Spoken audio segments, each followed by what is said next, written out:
नमस्कार जी। नमस्कार सर। क्या नाम है जी आपका? जी मेरा नाम दीपक साहू है। कहाँ से हैं जी आप? जी मैं छत्तीसगढ़ के राजनांदगांव जिले से हूँ। संत रामपाल जी महाराज से नाम दीक्षा आपने कब ली? मैं संत रामपाल जी महाराज से नाम दीक्षा 19 जून 2017 में ली हूँ।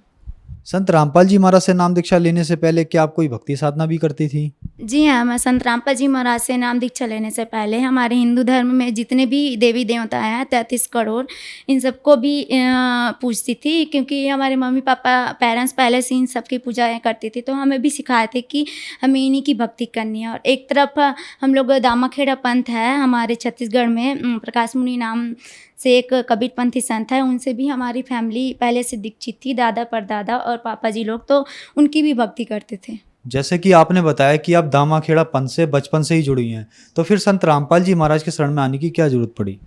जी, संत रामपाल जी महाराज के शरण में वैसे तो पापा जी 2014 से ही जुड़े हुए थे, लेकिन हम लोग संत रामपाल जी महाराज का ज्ञान नहीं समझे थे, इस कारण से हम लोग दीक्षित नहीं हुए थे।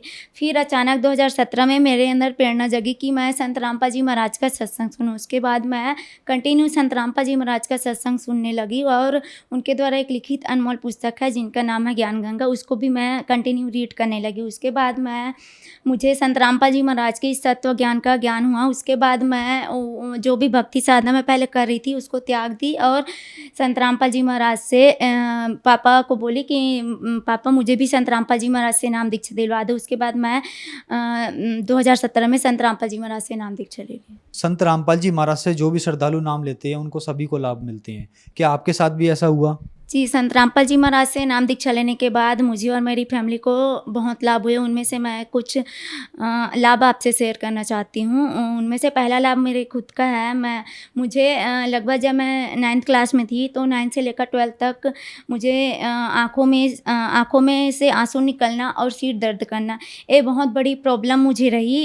मैं 4 सालों तक इस प्रॉब्लम से जूझती रही। मैं पापा को बताई, जैसा तैसा मतलब अपनी दवाई चल रही थी, फिर भी मैं रिकवर नहीं हो पा रही थी। उसके बाद पापा मुझे डॉक्टर के पास लेकर गए, फिर मेरे आँखों का चेकअप हुआ। फिर डॉक्टर्स बोले कि आपको ग्लोकोमा है और आपको दवाई लेती रहनी है और पूरी लाइफ टाइम आपको चश्मा लगाना पड़ेगा, आपकी यही मतलब अपना फाइनल सुना दिए थे। उसके बाद हम लोग घर आ गए, बहुत चिंतित हो गए थे कि पूरी ज़िंदगी ऐसे नहीं चल सकता। उसके बाद फिर 2017 में मैं संत रामपाल जी महाराज से जुड़ी।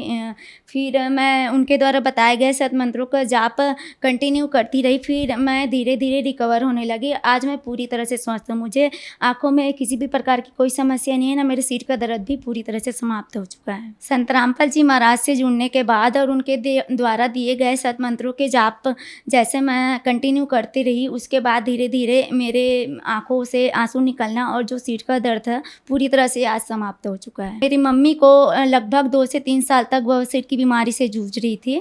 मम्मी लोकलाज में संत रामपाल जी महाराज से नाम दीक्षा ने ली थी। मैं मम्मी को बोली कि आप भी संत रामपाल जी महाराज से नाम दीक्षा ले लो। फिर मम्मी परमात्मा की दया से उन्होंने भी संत रामपाल जी महाराज से नाम दीक्षा ले ली। फिर वो भी संत रामपाल जी महाराज के द्वारा बताए गए सत मंत्रों का जाप करने लगी। फिर वो भी मम्मी की भी वो जो बवासीर की बीमारी इतनी दिनों तक ठीक नहीं हुई, इतने डॉक्टर्स को दिखा चुके थे फिर भी ठीक नहीं हो रही थी, वो संत रामपाल जी महाराज से नाम दीक्षा लेने के बाद पूरी तरह से आज समाप्त हो चुकी है। तीसरा लाभ यह है सर कि मेरे भैया को नशे की बहुत ज़्यादा लत थी और आज संत रामपाल जी महाराज से नाम दीक्षा लेने के बाद मेरे भैया की भी नशे की लत पूरी तरह से समाप्त हो चुकी है। और चौथा लाभ और सबसे बड़ा लाभ ये है कि मेरे भैया का जो छोटा बेबी है जो अभी 5 साल का है, जब वो 3 साल का था तब उसको 3 दिन तक फीवर चल रहा था उसका। फिर 3 दिन तक फीवर रहा। फिर तीसरे दिन अचानक दोपहर का समय था, आया और बोला कि दादी मुझे पानी पीना है। उसके बाद मम्मी उसको पानी लेकर आई, फिर पानी पिलाई। उसके बाद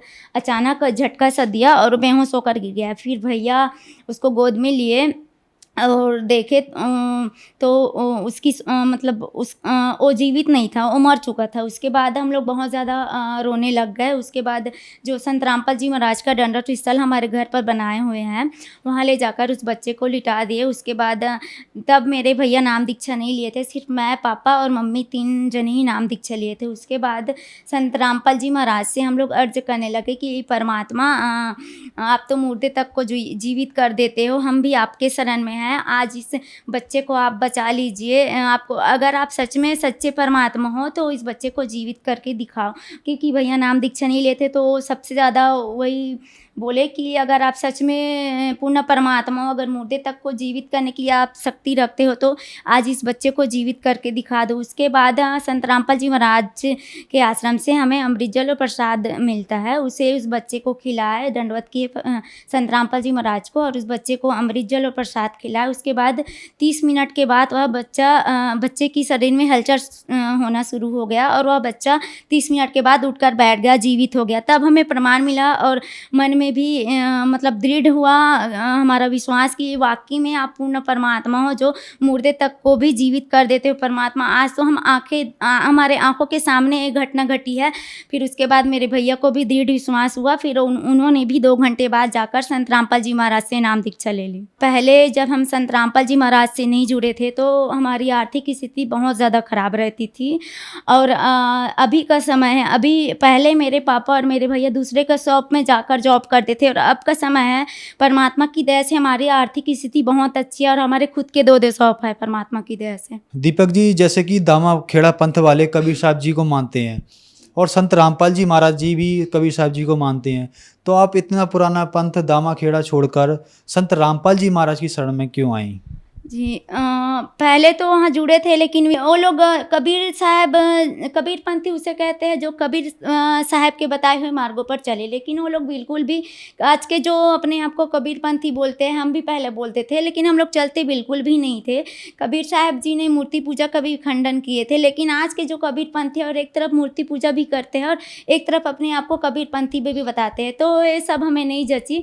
और जब हम संत रामपाल जी महाराज का जब मैं सत्संग सुनी और उनकी पुस्तक पढ़ी, सारे प्रमाण देखी कि आज तक हम जितने भी देवी देवताओं की भक्ति करते आ रहे थे वो लोग अविनाशी नहीं है, उनका भी तो नाश होता है, तो हम उनकी भक्ति करें तो हमारा मोक्ष कैसे हो सकता है। फिर संत रामपाल जी महाराज के सत्संग से हमें प्रमाण के साथ यह बात जानने को मिली कि सर्व सृष्टि रचनहार परमेश्वर तो कबीर साहब जी है और आज तक जितने भी हम भक्ति किए वो सारे व्यर्थ चले गए। उसके बाद हम उस पंथ को छोड़कर मैं और मेरी पूरी फैमिली संत रामपाल जी महाराज के सच्चे ज्ञान को समझकर उनकी शरण में आ गए। कबीर साहब जी को आप क्या मानती हैं? कवि मानती हैं, संत मानती हैं, भगवान मानती हैं? जी पहले तो मैं जब स्टडी करती थी तो कबीर जी के दोहे पढ़ते थे तो कबीर जी को कवि ही मानते थे और जब हम लोग दामा खेड़ा पंथ से भी जुड़े थे तो उनको सदगुरु रूप में ही मानते थे, क्योंकि वहाँ हमें वही बताया जाता था कि कबीर साहब जी सदगुरु है। ऐसा नहीं बोलते थे कि कबीर साहब परमात्मा है, सदगुरु के रूप में ही बताते थे और वही मानसिकता हमारी बन गई थी कि वो सदगुरु है। मेरा तो कोई इंटरेस्ट नहीं था, बस सदगुरु रूप में उसे मानती थी और बाकी 33 करोड़ देवी देवताओं को ज़्यादा इंपॉर्टेंस देती थी मैं। फिर मैं संत रामपाल जी महाराज के सत्संगों में देखी, उनके पुस्तक में देखी प्रमाण की कबीर साहब जी भगवान है, तब से हमारी पूरी फैमिली उस पंथ को त्याग कर संत रामपाल जी महाराज के सच्चे पंथ में लगे हुए हैं। बहन जी, जो दामा खेड़ा पंथ वाले आपको देख रहे हैं, आप उनको क्या संदेश देना चाहेंगी? जी मैं उनसे संदेश तो हमारे सदगुरु रामपाल जी महाराज दे रहे हैं। मैं हाथ जोड़कर उनसे निवेदन ही करना चाहती हूँ कि आप जो अभी भक्ति मार्ग में लगे हुए हो, दामा खेड़ा पंथ पूरे काल के चलाए हुए पंथ है, उस पंथ में जाके भक्ति करने से हमारा पुण्य मोक्ष कभी भी नहीं होने वाला है। मैं आप लोगों से हाथ जोड़कर निवेदन करना चाहती हूँ कि वर्तमान समय में पुण्य परमेश्वर के अवतार संत रामपाल जी महाराज इस धरती पर आए हुए हैं, जो भक्त समाज को सभी शास्त्रों के अकॉर्डिंग पूर्ण परमात्मा कबीर साहब जी की भक्ति बता रहे हैं, जिससे हमारा पूर्ण मोक्ष होना संभव है। इसलिए हाथ जोड़कर यही निवेदन करना चाहती हूँ, आप उन नकली पंथों को त्याग कर संत रामपाल जी महाराज के सच्चे पंथ में आकर और उनके द्वारा बताए गए सत मंत्रों का जाप करके आप अपने जन्म मरण के दीर्घ रोग से मुक्ति पाओ। संत रामपाल जी महाराज से कैसे जुड़ सकते हैं? जी संत रामपाल जी महाराज से जुड़ने के लिए उनके अनेकों टीवी चैनलों में संत रामपाल जी महाराज का सत्संग आता है। उसमें नीचे सत्संग के दौरान नीचे येलो पट्टी चल रही होती है, उसमें बहुत सारे कॉन्टैक्ट नंबर दिए होते हैं। आप उस कॉन्टैक्ट नंबर में कॉन्टैक्ट करके आप अपने डिस्ट्रिक्ट के जो भी नाम दीक्षा केंद्र बने हुए हैं वहाँ जाकर आप संत रामपाल जी महाराज से बिल्कुल निःशुल्क नाम दीक्षा ले सकते हैं। धन्यवाद जी। धन्यवाद सर।